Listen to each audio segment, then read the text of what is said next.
Assalamualaikum warahmatullahi wabarakatuh. Pada kesempatan ini saya kepingin menjelaskan tentang tabel-tabel yang ada di dalam buku kami, yaitu buku teori dasar ilmu Nahwu dan Shorof yang pemula. Karena memang kalau seandainya tidak mendapatkan pengalaman langsung dari Al-Bidayah, ini terasa sulit untuk kemudian apa maksud dari penulis begitu. Saya yang pertama dari nadham-nadham yang ada ini. Ya. Nadham-nadham yang sudah kami perbesar ini memang ada tulisan, ada petunjuk dibaca bersama dan dihafalkan.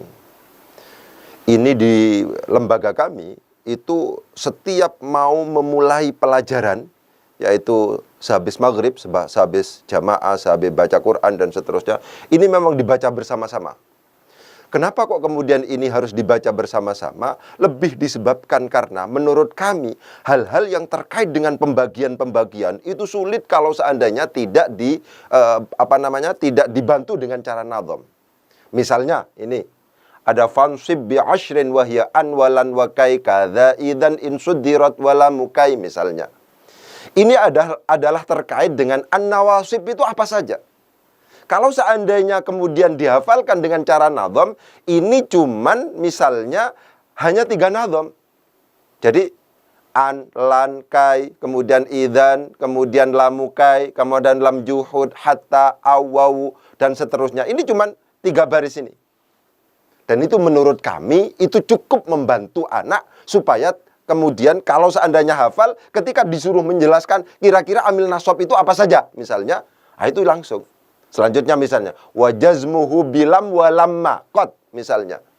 Ini adalah termasuk dalam kategori amil-amil jazm. Ya, amil-amil jazm itu juga 3 baris, 3 bait. Mulai dari wajazmuhu bilam walamma qad wajab ya wala min dallata ala talab kadza ka in wa ma wa man wa idma ayun mata ayyana aina mahma wa haitsuma wa kaifama wa annaka ka iyakum zaidun wa amrun kumna. Ini adalah nadham yang menjelaskan tentang al-jawazim.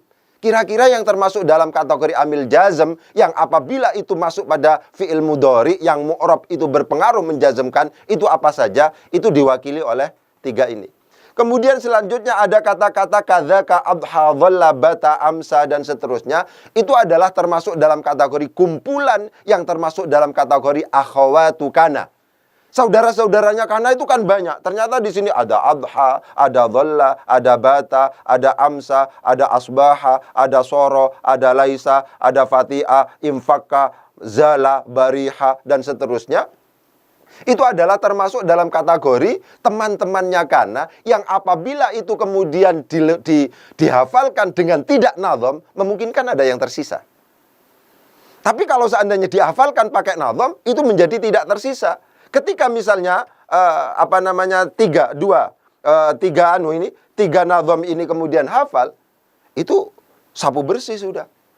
Teman-temannya kana semuanya kena. Itu semacam itu. Pun juga demikian misalnya wa mithlu anna inna anna laita fil amal wa hakadza ka anna lakinna la'al. Ini adalah saya sedang kepingin menegaskan bahwa teman-temannya inna yang beramal tansibul isma wa tarfaul khabar itu banyak, tidak hanya inna. Bisa jadi anna, bisa jadi laita, bisa jadi ka anna, bisa jadi lakinna, bisa jadi la'alla dan seterusnya.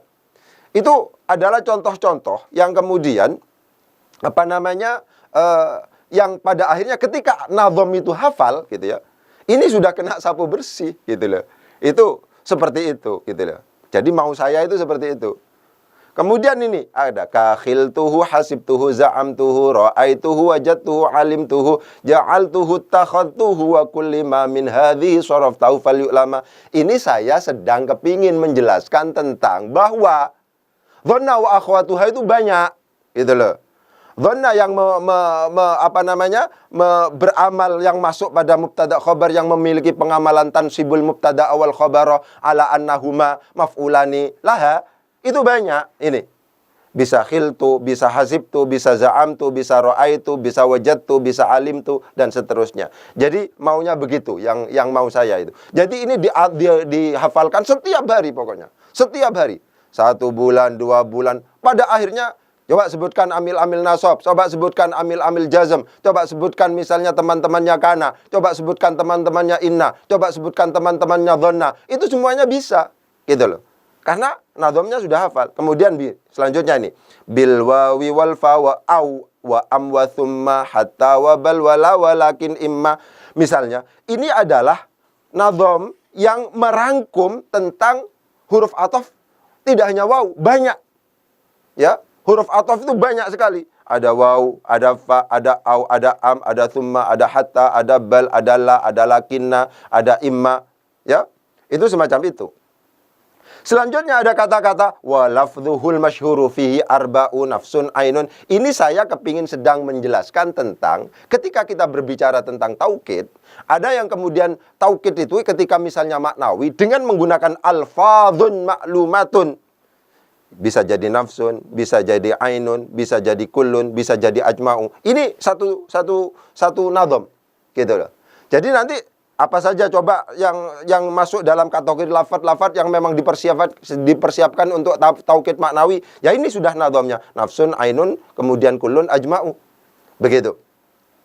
Selanjutnya misalnya ada kata-kata kullun wa ba'dun wa ihtimalun wa ghalat, kadzaka idrabun wa fabil khamsin dhabat misalnya. Ini sedang menjelaskan pembagian badal. Badal itu ada banyak, ya. Ada badal kul mingkul, ada ba'dun mingkul, ada badal istimal, ada badal ghalat. Kemudian kalau seandainya ada badal idrob, meskipun yang berlaku ini cuma 4 ini misalnya. Kemudian lafaz-lafaz istitsna, adatul istitsna itu misalnya ada illa, ada ghairu, ada siwan, ada suwan, ada sawa misalnya. Itu adalah terangkum. Jadi semuanya bertujuan nadham-nadham ini. Nah ini selanjutnya ya. Ini ada khala. Ini teman-temannya untuk adatul istitsna semuanya ini. Ada hasya misalnya. Ya, semuanya ini, gitu. Jadi penting untuk ditegaskan misalnya bahwa yang namanya nadham-nadham ini memang bertujuan untuk mempermudah ketika terkait dengan pembagian-pembagian yang banyak, ya, contoh-contoh apa namanya hukum-hukum yang banyak dan seterusnya itu. Kalau huruf ataf itu banyak macamnya, itu cukup dengan ini. Dan ini kalau di kami, itu dibaca setiap hari. Pokoknya setiap mau memulai pelajaran, itu dibaca. Itu intinya. Ya, jadi kami kepingin mempermudah. Ketika anak misalnya harus menyebutkan nawasib itu apa saja, jawazim itu apa saja, huruf ataf itu apa saja, adatul istitsna itu apa saja, kemudian pembagian badal itu ada berapa dan seterusnya, itu cukup dengan menggunakan badal nadham-nadham yang sering kita baca setiap hari ini. Jadi begitu. Ya. Selanjutnya ada tabel selanjutnya. Ini yang kemudian disebut sebagai tabel takwid. Ini kita sudah masuk pada latihan tasrif. Saya kepingin jelaskan begini dulu. Intinya adalah seperti yang kemarin saya tegaskan kepada pemirsa semuanya itu adalah bahwa yang namanya tasrifan itu kita upayakan untuk kemudian yang paling penting pokoknya ya, itu adalah kita rubah paradigma tasrifan. Kita rubah paradigma tasrifan dari kemampuan menjadi keterampilan. Nah, ini penting untuk diperhatikan. Saya ulangi lagi. Keterampilan. Nah, keterampilan. Kita ulangi lagi karena alat peraganya sekarang makin lengkap. Ya, keterampilan. Karena keterampilan itu berkaitan dengan intensitas, berkaitan dengan frekuensi, ya, berkaitan dengan frekuensi. Semakin sering melafadzkan, semakin bisa. Semakin sering melafadzkan, semakin bisa. Itu semacam itu. Ini poin pertama, ya. Keterampilan, bukan kemampuan semata. Karena demikian, maka melafadzkan makin sering, makin menunjang. Makin sering, makin menunjang. Dalam konteks tasrifan juga, yang paling penting diperhatikan, ada pengembangan tentang konsep wazan. Wazan tidak hanya terdiri dari unsur, misalnya, fa, ain, dan lam. Tapi wazan itu harus yang mewakili bina. Catatan pentingnya 2 ini, untuk membaca buku ini. Inilah alasan kenapa kok kemudian dalam konteks ini saya menulis ada 2 tabel. Nah, ini. Ya, kemarin kita jelaskan. Ada tabel yang namanya tabel takwid, ada tabel takwid pembiasaan dibaca, diulang-ulang. Totalnya itu kalau seandainya dibaca bersama-sama itu cuma 15 sampai 20 menit. Mulai tabel takwid pertama, tabel takwid kedua, tabel takwid ketiga, tabel takwid keempat, tabel takwid kelima misalnya, itu semua total sekitar 15 sampai 20 menit. Ya, 15 sampai 20 menit. Ada tabel tadrib. Tadrib ini tidak untuk dihafal tapi untuk latihan. Gitu, latihan. Tabel takwid, ada tabel takwid, ada tabel tadrib. Nah, kita sekarang lihat tabel takwid. Ya. Tabel takwid ini yang pertama adalah terkait dengan tasrif lughawi fi'il madhi. Ya, tasrif lughawi fi'il madhi. Fa'ala. Ini bacaannya adalah bacaan ke samping, jangan dibaca ke sini. Untuk lughawi itu bacaannya ke sini. Gitu. Ini dhamirnya huwa huma hum, hiya huma hunna, anta antuma antum, anti antuma antunna, ana nahnu. Bagaimana kalau fa'ala? Fa'ala, fa'ala, fa'alu, fa'alat, fa'alata, fa'alna, fa'alta, fa'altuma, fa'altum, fa'alti, fa'altuma, fa'altunna, fa'altu, fa'alna. Ini dibaca bersama-sama. Kenapa kok harus banyak? Ada madda, ada sona, ada ba'a, ada khofa, ada ghaza, ada roma, ada rodiyah misalnya. Ini yang saya katakan harus mewakili bina. Jangan hanya fa'ala. Karena kalau seandainya murid kita hanya hafal fa'ala, ketika suruh mentasrif lughawi yang mudha'af, madda misalnya, itu kesulitan. Sudah hafal mudha'af, disuruh yang ajwaf kesulitan. Gitu ya. Oleh sebab itu, yang sama. Fa'ala juga mewakili sahih salim, madda mewakili bina mudha'af, sona misalnya mewakili bina ajwaf yang mengikuti wazan yaf'ulu, misalnya ba'a mengikuti bina ajwaf yang mengikuti wazan yaf'ilu, khafa mewakili bina ajwaf mewakili wazan yaf'alu, dan seterusnya. Jadi intinya itu adalah tabel takwid ini harus dibaca bersama-sama. Ini ke bawah, terus ke bawah, ke bawah, terus saja. 1 hari, 2 hari, 1 minggu, 2 minggu, 3 minggu, 1 bulan, 2 bulan, 3 bulan. Biasanya sudah hafal sendiri ini. Ya. Kita harus membahagiakan murid-murid kita. Kita harus membahagiakan murid-murid kita. Maksudnya apa? Jangan sampai kita memberikan kesan kepada murid-murid kita bahwa shorof itu sulit. Sudah, kalau seandainya dia newcomer, dia pendatang baru, ya nggak usah disuruh hafalan, disuruh melafatkan saja. Mulai dari fansip, disuruh melafatkan terus saja. 1 hari, 2 hari, 1 minggu, 2 minggu, 1 bulan, 2 bulan, 3 bulan. Ini sudah cepatnya sudah ini. Ya, ini sudah cepat ini. Jadi tabel takwid pertama itu adalah untuk kemudian membackup ketika pada akhirnya dia harus terampil atau apa namanya mentasrif fi'il madhi itu, ya, itu membackup fi'il tasrif lughawi yang fi'il madhi. Dan setiap kolom takwid ini pasti mewakili bina. Ini adalah bina sahih salim, ini adalah bina mudha'af, ini adalah misalnya bina apa namanya ajwaf, ini ajwaf juga, ini adalah nakis dan seterusnya. Ini dibaca semuanya. Dibaca semuanya pokoknya, setiap hari begitu. Setelah tabel takwid pertama, ini adalah kelompok fi'il madhi, masuk pada lughawi yang fi'il mudhari. Pun juga demikian. Nah, ini lughawi yang fi'il mudhari. Ini lughawi fi'il mudhari. Ini dhamirnya huwa huma hum, hiya huma hunna. Lagi-lagi bacanya kalau tasrif lughawi itu ke bawah, bukan ke samping. Ya. Bagaimana kalau seandainya yaf'ulu itu pakai dhamir huwa, yaf'ulu. Kalau huma, yaf'ulani. Kalau hum, yaf'uluna. Kalau hiya, taf'ulu. Kalau huma, taf'ulani. Kalau huna, yaf'ulna. Kalau anta, taf'ulu. Kalau antuma, taf'ulani. Kalau antum, taf'uluna. Kalau anti, taf'ulina. Kalau antuma, taf'ulani. Kalau antunna, taf'ulna. Kalau ana, af'ulu. Kalau nahnu, naf'ulu. Begitu. Ini bacanya ke bawah. Lagi-lagi, yang dibaca itu banyak, meskipun itu tabel takwid dibaca bersama dan dihafalkan, tasrif lughawi fi'il mudhari. Ini fi'il mudhari. Tapi saya katakan, konsep kami itu yang namanya wazan itu harus mewakili bina. Jangan hanya yang sahih salim saja, yaf'ulu, karena murid kita akan kesulitan meskipun hafal yaf'ulu ketika disuruh mentasrif yang berkategori mudha'af, yang berkategori ajwaf, yang berkategori mithal. Oleh sebab itu, yang salim, yang sulit-sulit, ya, yang salim, yang mudha'af, yang mithal, yang ajwaf, ya, dan seterusnya, itu kemudian dihafalkan semuanya, ya, begitu. Ini tabel takwid 2. Tabel takwid 3 itu adalah yang fi'il amar. Nah, ini. Ya, begitu. Sama dengan yang tadi. Ya, sama dengan yang tadi. Gitu. Ini. Ini domir, huwa, huma, hum. Ini apa namanya? Cara mentasnya juga ke bawah, gitu ya. Lah, amar itu secara umum ada dua macam. Ini penting. Ada amar ghaib, ada amar hadir. Apa yang kita pahami dalam fi'il amar itu adalah amar hadir. Diproses dari fi'il mudhari, ya, dengan cara huruf mudhari'nya dibuang, disukun huruf akhirnya apabila berupa shahihul akhir walam yattasil bi akhirih syai'un, dibuang huruf ilatnya apabila berupa mu'tallul akhir walam yattasil bi akhirih syai'un, dibuang huruf nunnya apabila berupa af'alul khamsah. Itu namanya amar hadir. Ini amar hadir ini, ya.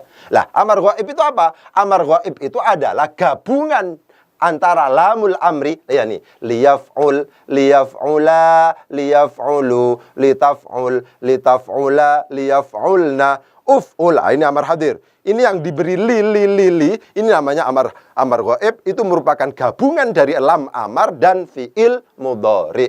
Ini tabel takwid 3. Ini juga dihafalkan bersama-sama. Lagi-lagi ini juga kita upayakan mewakili bina. Ini adalah bina yang sahih salim, ini adalah bina yang mudha'af, ini adalah bina yang ajwaf, ini adalah bina yang nakis. Begitu. Ya. Ini yang tentang takwid 3. Takwid yang keempat adalah ini, takwid yang keempat. Model tabel takwid yang keempat. Ini juga begitu, dibaca bersama-sama dan dihafalkan. Pada akhirnya dihafalkan, gitu ya. Tapi nggak usah langsung dihafalkan. Setelah 3 bulan hafal sendiri nanti. Biasanya begitu. Kalau setiap hari istiqomah, tidak berhenti terus saja, ya, insya Allah. Begitu. Ini tabel isim fa'il. Fa'ilun, fa'ilani, fa'iluna, wa fu'alun, wa fu'alun, wa fa'alatun, fa'ilatun, fa'ilatani, fa'ilatun, wa fawa'ilu. Begitu. Itu dihafalkan terus. Ya, harapannya ini jadi wazan. Dan konsep tentang wazan lagi-lagi tidak boleh hanya sahih salim. Wazan itu harus yang mewakili bina. Ada yang model mudha'af, ada yang model ajwaf, ada yang model mithal, ada yang model nakis. Ya kan? Itu semacam itu semuanya. Ini pokoknya terus dihafalkan sudah. Maddun, maddani, madduna, wa muddadun, wa muddadun, wa madadatun, maddatun, maddatani, maddatun, wa mawaddu, misalnya. Itu dihafalkan terus. Dihafalkan terus, ya. Dan ini ternyata ketika dihafalkan seperti yang saya katakan, ini ini tidak lama kok. Mulai dari fansip sampai tabel ini tidak lama. Kemudian selanjutnya adalah ini. Ya. Ini yang kemudian, ini yang tadi itu adalah tasrif lughawi, ya. Jalannya ke bawah, karena itu isnadul fi'li ila dhamair, menggabungkan fi'il kepada dhamir-dhamir yang ada, gitu ya. Lah, ini adalah, apa namanya, tabel takwid 3, dibaca bersama dan dihafalkan. Ini adalah tasrif istilahi. Nah, tasrif istilahi itu sudah ada model-model sigot, sudah. Di sini ada fi'il madhi, bagaimana fi'il madhinya, fi'il mudhari'nya bagaimana, masdarnya bagaimana, isim fa'ilnya bagaimana, isim maf'ulnya bagaimana, fi'il amarnya bagaimana, fi'il nahinya bagaimana, isim zamannya bagaimana, isim makannya bagaimana. Itu adalah untuk tasrif istilahi. Dan lagi-lagi ini harus dibaca bersama. Jalan bacanya itu ke samping, bukan ke bawah. Kalau tadi ke bawah, ini ke samping. Fa'ala yufa'ilu taf'ilan, taf'ilatan, taf'alan, tif'alan, mufa'alan. Fahuwa mufa'ilun, wadhaka mufa'alun, fa'illa tufa'il, mufa'alun, mufa'alun. Begitu. Kalau seandainya panjenengan misalnya lihat di sini, ada kode-kode bina di sini, saya tetap kata kunci dalam konteks al-bidayah, di samping dia itu harus dibaca bersama-sama. Usulan yang kami kembangkan itu adalah, jangan lupa, yang namanya wazan harus mewakili bina. Itu yang kata kuncinya ini pokoknya. Keterampilan, ini berarti harus dibaca bersama-sama. Wazan itu harus mewakili bina. Apakah itu dalam konteks tasrif lughawi, apakah dalam konteks tasrif istilahi, itu sama. Oleh sebab itu di sini, fa'ala itu wazan. Wakala itu wazan juga, zakka itu wazan juga, kemudian walla kita anggap wazan juga. Kenapa? Karena nanti biasanya kalau seandainya meskipun anak kita hafal fa'ala yufa'ilu, ketika disuruh mentasrif yang nakis itu kesulitan. Ketika yang mu'tal itu disuruh tasrif, kalau seandainya anak kita hafal yang sahih saja, itu kesulitan juga. Ya.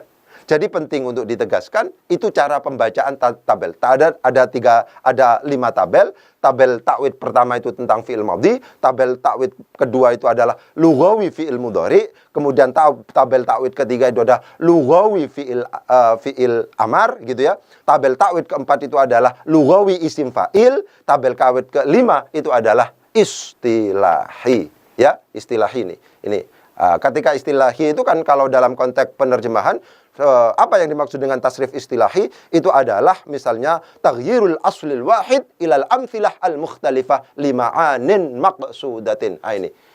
Jadi mesti banyak sigat, ada fi'il madhi bagaimana, fi'il mudhari'nya bagaimana, masdarnya bagaimana, isim fa'ilnya bagaimana, isim maf'ulnya bagaimana, dan seterusnya dan seterusnya. Mungkin untuk episode ini untuk menjelaskan kolom-kolom ya, nanti akan kita lanjutkan. Itu yang bisa saya sampaikan. Kurang lebihnya mohon maaf. Wabillahi taufiq wal hidayah. Wassalamualaikum warahmatullahi wabarakatuh.